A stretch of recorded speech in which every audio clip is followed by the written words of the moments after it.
Hello everyone, I'm Jessica and today is going to be the first ever video of the TBR Takedown 2019. So essentially in this video what I will be doing is going over my hauled books for January, my wrap up for January, and then go through figuring out the numbers and finding out how many books I have left to read to get me to my ultimate goal of 113 unread books on my shelves at the end of 2019. Let's get started with the haul. This month I hauled The Wicked King by Holly Black, which is about a girl who was kidnapped by the Fae and grows up in the Fae world and has to try to find herself a way to survive in the fairy world, and there's a cute prince. I guess I should mention this is the sequel to The Cruel Prince. That would make more sense.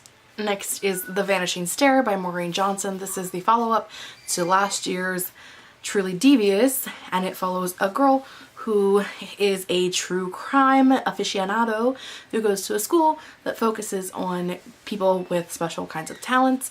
And many years before, the founder of the school's wife and child were kidnapped and murdered, and Stevie wants to go to the school so that she can figure out who murdered them, and stuff happens and one of the students is found murdered and Stevie has to solve that murder as well. Next is Slayer by Kiersten White. I don't know a lot about this book, but I do know that it is set in the world of Buffy the Vampire Slayer, and that was pretty much all I needed to know to buy it. Written and read by Anne Bishop. This came highly recommended from Beautifully Bookish Bethany, and I know that it is about a girl. It's kind of like Red Riding Hood, but it's part of a series where these creatures are ruling the world, and this girl, I don't know, is running from someone and she puts herself in service to the other. I don't know, it just sounded like a really cool world building aspect, and again was highly recommended, so I picked it up. Next is From the Earth to the Shadows by Amanda Hocking. This is the second book in the Valkyrie series. This series is about a girl who lives in this world where there are immortals, and the only way for the immortals to die is for Valkyrie to kill them. And this girl and her mother are both Valkyries, and her mother dies and she tries to find out who killed her mother and why, and to get revenge, and it's this whole spiel of things that happens. I have read this book already, so it doesn't technically count towards my haul, but I did haul it, so there it is. And the sixth book is The Lord of Shadows paperback by Cassie Clare. I'm also not counting this, even though I haven't read Lord of Shadows yet, because I already have a copy of Lord of Shadows. This is just a collector's edition because it's got the pretty spine on it, so I'm not counting it either. It's a loophole, people. Learn to like them. So those were the 6 books that I hauled in January. Now we'll get to the wrap-up portion of this. I'm going to start from lowest rated to highest rated and go from there. The first book is Angels and Demons by Dan Brown. I gave this a 2.25 out of 5 stars. I'm sure that you probably know what this book is about because it has been turned into a movie, as has the sequel, The Da Vinci Code. The book was ridiculously boring. I did not like it. The characters were contrived like cardboard cutouts that were moved around on marionette strings, and I hated them. I honestly considered DNFing this book, but I continued to read it because I wanted to know how much it differed from the movie. And that's pretty much the only reason why I finished it. Smoke in the Sun by Renee Ahdieh. This is the sequel to Flame in the Mist. I gave this a 2.5 out of 5 stars. It was pretty boring. I did like the characters better than I liked them in the first one, but there was really no surprise here. I don't feel like the plot really went anywhere. The last third of the book was pretty good, but other than that, like, I feel like it could have just been left out. These 2 books could have been smashed into one book and been a decent book, but they both were pretty mediocre. Next is Nevernight by Jay Kristoff. I give this 2.75 out of 5 stars. This book follows Mia Corvair, who is born to the high society of her world, and when she is 10, her father is murdered for being a traitor. Her mother and her little brother are sent to prison, and Mia is taken in by an ex-assassin and a shadow cat, who is not a cat. Mia wants to join the assassins at the Red Church so that she can take revenge for her father's murder and her family's demise, and this book is really dark. And I loved the characters. I love Mia, I love Trick, I love the characters at the Red Church and her original assassin trainer, but I can't think of his name right now. I even love the cat. Like, I loved the characters in this book but I hate the writing. I was pretty bored. I DNF'd this book twice. It took me 2 years to finally read it. I just did not like it. I will probably read the second book, maybe. I don't know, it's just not for me. The writing style is just not for me. Next was The Lost Sisters by Holly Black. I gave this a 3 out of 5 stars. It is a novella that links the Cruel Prince with the Wicked King. I like Holly's writing and it was okay, but I don't know that it was entirely necessary. Next is Dumplin by Julie Murphy. I gave this 4.25 out of 5 stars. This book follows Willowdean, who is a fat girl who loves herself as much as she loves Dolly Parton. She has high self-esteem, she's okay in her body, and she doesn't really care what anybody else thinks of her. Until she starts to fall for the cute jock at work. And once she kind of starts to realize that he has feelings for her too, it makes her self-conscious about her body and about why a boy like him would like a girl like her.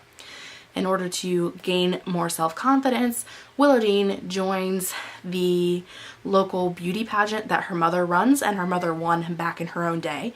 And it just kind of goes through the trials of Willowdean's relationships with boys and with her friends and with her mother, and was really just a really beautiful story. I love the writing style. I will definitely be adding more Julie Murphy to my collection. I really liked the characters, especially Willowdean. They were very incredibly realistic. Willowdean is one of the most realistic characters that I have ever read. I will say that I did watch the movie in the middle of reading the book, because I had a really bad day and I needed something light and fluffy and happy. So I did watch the movie before I finished reading the end of the book.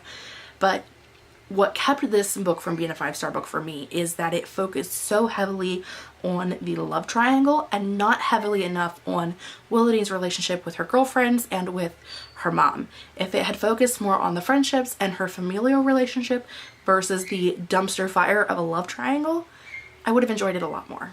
Our Chemical Hearts by Crystal Sutherland. I gave this a 4.5 out of 5 stars. This one's kind of hard to explain, but it follows a boy named Henry who has never really been in love and has focused most of his time on becoming the editor of the school newspaper. And when his senior year rolls around, he is given the opportunity to be the editor, but it's a co-editor position with a new girl at school named Grace. Grace is someone who I believe that Henry describes her as looking like a drug addict, and she very rarely bathes, and she walks with a cane, and she wears clothes that are way too big for her. And yet, despite all of that, Henry starts to fall for her. The book is, again, hard to explain, but I really love Sutherland's writing style, the quirkiness, the heartfeltness that she has. I will link, as always, 4 reviews for all of these books that I am talking about in the description box below. Crystal Sutherland's other book, A Semi-Definitive List of Worst Nightmares, was my favorite read of 2018. So I expected to like this, but as this was the debut, I didn't expect to like it as much as I did. I just really love her writing. I really love the heart and soul of what she brings to the page. Makes me very happy. This book is kind of dark. It does have some dark undertones, and I think the less you know going into it, the better, especially about Grace. I think Grace is a character who really needs to speak for herself on the page versus someone telling you how to view her. And the final book is Truly Devious by Maureen Johnson. It is the first book in the Truly Devious series. I gave this 4.5 out of 5 stars. I kind of talked about what the series is about earlier because I hauled the second book in the series this month. So let's just get into how I felt about this book. I loved Stevie's character and her struggle with understanding normal human relationships and just the real world around her. It's hilarious. I love that about her. The setting was great. It was like a cozy mystery novel. I really enjoyed the setting of this book. I loved the mystery part of it. Super great. I love that they didn't solve the original murder in this first book, that it's going to kind of run throughout the series because it's very interesting. And the other thing that I noticed about this book is that you can definitely tell how much Maureen's writing has grown since the 13 Little Blue Envelopes series. Just so much better, especially when you get to like her writing about the original founder of the school, things that he did after his daughter went missing. It's just really heartbreaking and heart-wrenching, and you just like, it's a gut punch. And I really liked that writing, and it was just really well done. And my phone died, which is where I had all of my notes at, so onto the planner. So let's get to the stats of this, shall we? I started the year off with 240 unread books. Since it's January, that was also the number at the beginning of this month. If you add in the 4 books that I hauled, subtract the 7 books that I read, and then also subtract the 113 books that I want to be left on my shelves at the end of the year, that leaves us with 124 books to read before the end of the year. I have a feeling I'm going to be unhauling a lot of books at the end of the year. At this point, I think I have to read like 11 point some odd books a month in order to finish. We'll see what happens. Some reading months are better than others. Also, that's if I don't buy any more books this year, and we both know that I'm going to, so. So let me know in the comments below how you're liking the TBR Takedown, if there's anything that you think I could add to it or anything that I should take out of it. That is all I have for today. I post reading, writing, and book-related videos twice a week, so until then, I will see you guys next time. Bye!